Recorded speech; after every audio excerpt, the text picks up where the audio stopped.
Hi, welcome to another interesting episode of Mike's Choice 1 travel series. This instance, we are going to take you to a paradise island.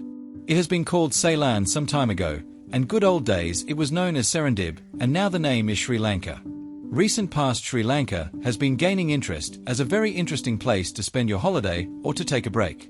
Many people are keen to get to Sri Lanka. So that is why we are starting this story with Sri Lankan Airlines, which is Sri Lanka's own airline. We are going to reveal how best you could get there and many other tips for you to help and plan your tour to Sri Lanka.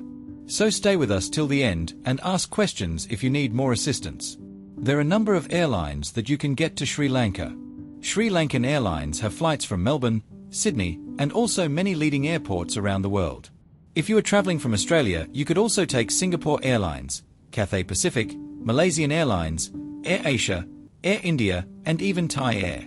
Sri Lankan Airlines fly direct from Melbourne and also from Sydney. But all other airlines fly through Singapore or Kuala Lumpur. So if you are happy to take a direct flight, which will get to you to Colombo straight, take Sri Lankan. Even from Europe, the situation would be much similar. But then you also have options of Emirates, Etihad, and Qatar Airways. I will leave you to decide the airline depending on the budget and your preference. Next is about the visa. As at recording of this video, Sri Lanka has announced few countries that are exempted from a visa prior to arrival. So these are the countries that will allow you to get a visa on arrival. If you need a visa, use the government e-visa link to get your visa prior to arrival. If you need a visa, please access this website and not those who are promising visa online. As you arrive after immigration at the Bandaranaike International Airport, you would be visiting the duty-free area. You can take 2 hard liquor bottles to the country. Next, you would be interested about keeping you connected while in the country. Now, if you are traveling to Sri Lanka, you do not have to buy an eSIM from any international operator, as there are 2 major operators who can fulfill that requirement with a great deal. So after collection of your luggage, head to area where you will find banks for exchanging money and also to get a SIM from the operators. You may be even to get an eSIM from these operators. Here are the packages from Dialog and also from Mobitel. Both of these operators have great coverage around the country. I would leave you to decide which party you would like to get your connectivity. But I do use Dialog for my connectivity.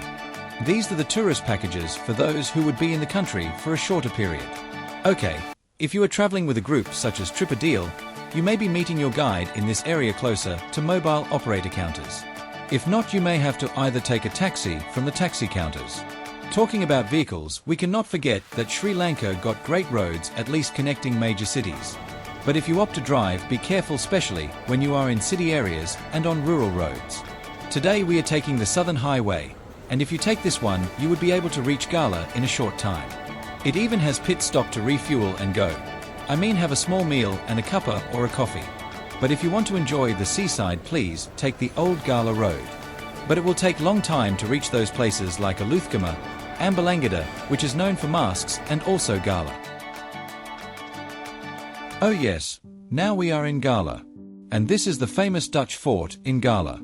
If you are keen to learn more about Gala and Dutch fort in Gala, please check my video on Gala. We do have few old ancient forts like this around the country. There is one in next major city, which is Matara.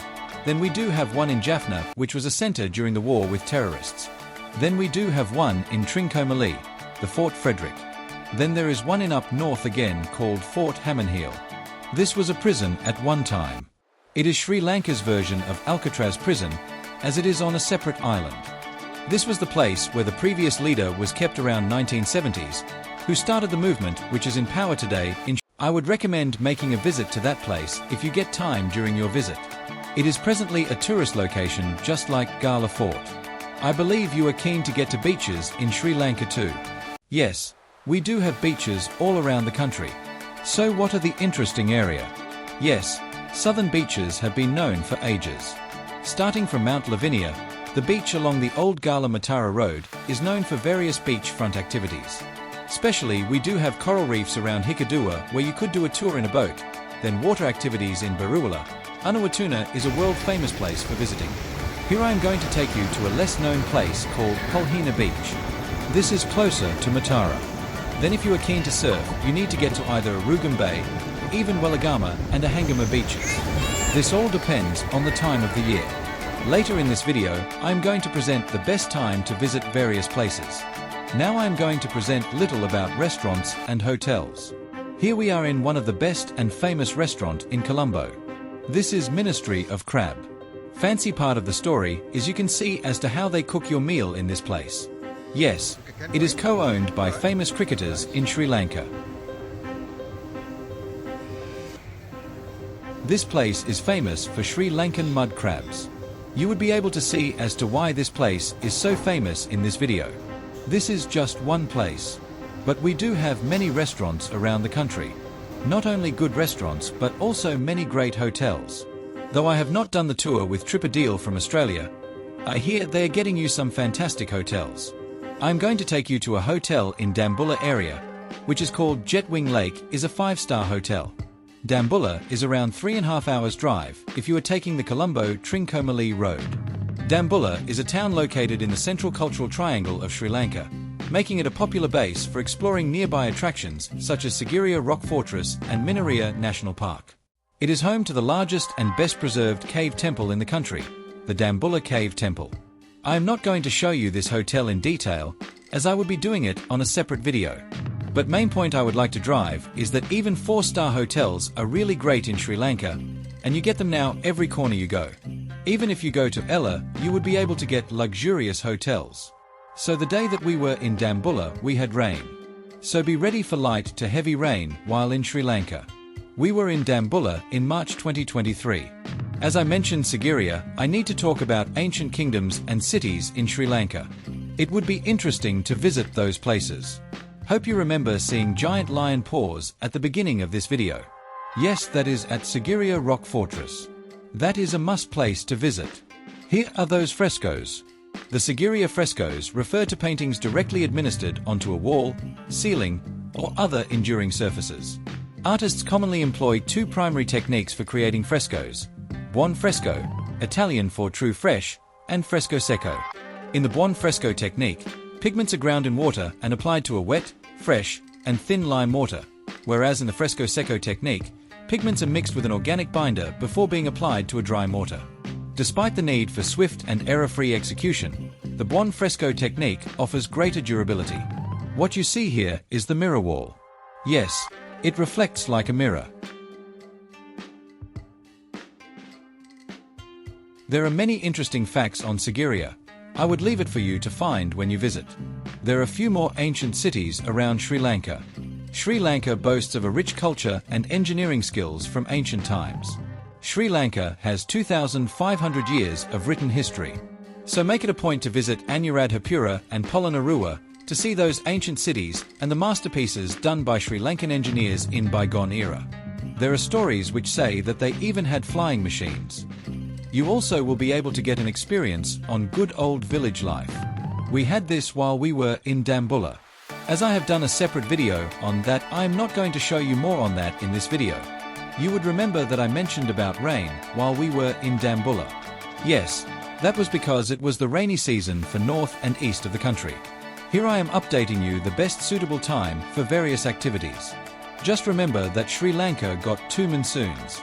So if you are traveling around the country, you would get bit of rain in some part of the country. And the seas will be rough to moderate depending on the time. If it is monsoon for that part of the country, sea could be not really good. Though seas may be rough, you would be able to enjoy wildlife in Sri Lanka. Yala, Wulpatu, Uda Wallor, Minaria, Waskamua, Gal Oya and Kumana are few national parks in Sri Lanka. At Kumana, you would be able to see even migratory birds. Whilst talking about birds, we cannot forget the bird park situated in Hambantota. This is closer to Sri Lanka's 2nd major international airport. If you are planning to get the experience that we had with the birds, I advise you to wear a long sleeves dress, as you might get injured due to their sharp feet. In this place, you could see almost all the birds from various parts of the world. But going to other national parks would be the best, as you can even see the leopards in their own natural habitat. Another interesting place would be to go to Pinawella or the other elephant rehabilitation center. In my video on village life, I have done a bit more on the Pinawella Elephant Orphanage. So here we see the elephants at Pinawella Elephant Orphanage entering the premises after a bath in the river. Isn't it cute to see those two baby elephants playing with sand?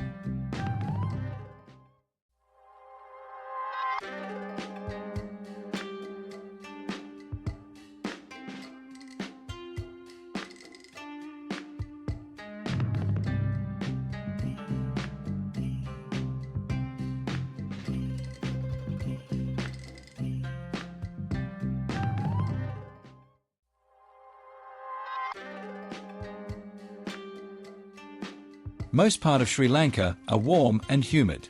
That is why I always say it has only one season. It is having summer every day in the year. But in reality, it is a bit cooler in the month of December. Further, if you head to Central Hills, it will be cooler. Especially Nuwara Elaya will be around 14 degrees during the daytime. Yes, this is also the tea country. Here we are in front of one of the oldest British hotels called the Grand Hotel. Is a famous and historic hotel in Nuwara Elaya, Sri Lanka, known for its Victorian architecture and colonial charm. Originally established as a holiday retreat for Sir Edward Barnes in the early 19th century and later becoming the luxury Grand Hotel. You would see misty mornings and misty evening in Nuwara Elaya. So if you are heading to Sri Lanka, what I would recommend is to carry cotton clothing and also mostly shorts. But if you are planning to be in Nuwara Elaya, please take a jacket. It will be windy and you would feel the cold. But when you are entering a place of worship, it is a must to wear longs or wear a lungi. This applies to both male and females. Further, by any chance, if you are heading to leading Hindu temples up in north, males may have to go bare upper-bodied. If you are visiting Nala Temple in Jaffna, this is a must. As I was telling you about temples, both Hindu and Buddhist, I also must update you on critical data related to Sri Lanka. For Australians, the best comparison of the size would be Tasmania. Yes, Sri Lanka is slightly smaller than Tasmania. For British nationals, it is similar to Ireland. Again, Ireland is larger than Sri Lanka and Tasmania. But Sri Lanka got a population of around 22 million. So just imagine the population density. And Sri Lanka got a diverse ethnic and religious groups. Majority is Sinhala and then comes Tamils. Then we do have other ethnic communities such as Burgher community, Moors, Malays, and Bora community too.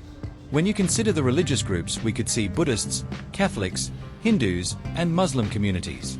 Due to this diversity, we do see diverse food in Sri Lanka too. I hope you would enjoy the variety of food available in Sri Lanka. Do not worry, usually they will prepare food to suit your preferred level. While in Sri Lanka, do not forget to get spa treatment too. They do have these facilities in hotels and also in various places. Spa Ceylon is one leading spa chain. Then we do also have another set of centers from Siddhalapa. We have had treatment from both these locations and can recommend both for a spa treatment. Siddhalapa would be more towards Ayurvedic type of treatment. Even the services provided in hotels would be good, but bit more costly than in these places. I learnt that some visitors were worried that whether they would be able to use their sleep apnea treatment machines, which are called CPAP machine. Yes, in Sri Lankan hotels you would find power sockets by the bedside. But if you do not find it, do not panic. Hotel staff will try to provide you a solution. Further, all major airlines flying to Sri Lanka will allow you to carry the machine on board as a medical equipment. That would not be considered as hand luggage. Even if you take any other electronic equipment with you, you would not be able to use it without a power adapter. So please remember to take a suitable adapter. Someone had asked as to what luggage do we recommend to take. Our recommendation is 65 centimeters tall hard cases. These bags could carry up to 25 kilos of weight. We are using two similar bags from American Tourister, as they are just 2.7 kilograms each. When you are in Sri Lanka, do not forget to buy some good quality tea. Remember, Ceylon tea is world's #1. High quality Ceylon tea, known for its brisk, aromatic, and bright flavor. The best depends on personal preference for taste and style, but notable producers include brands like Dilma, Mlesna, and Basila, and distinct regional teas from areas like Nuwara Elaya, high-grown, floral, and UVA, mid-grown, robust. So if you can try to find orange Pico tea. Another good valuable material you can look for are the gems and jewelry. Sapphire, ruby, garnet, tourmaline, and moonstones are few such gems. Even both gold and silver jewelry would be great. If you are looking at bit low-cost souvenirs, you could pick up many things like what you see here. Wooden souvenirs needs to be declared when you enter Australia. Another one would be Sri Lankan batik shirts and dresses. Just today, when I was about to release this video, I had another request as to what vaccines are needed if you are heading to Sri Lanka. It is basically the same vaccines that you need to keep updating that you need to have. It would be better if you check with your medical practitioner, as each individual may have different conditions.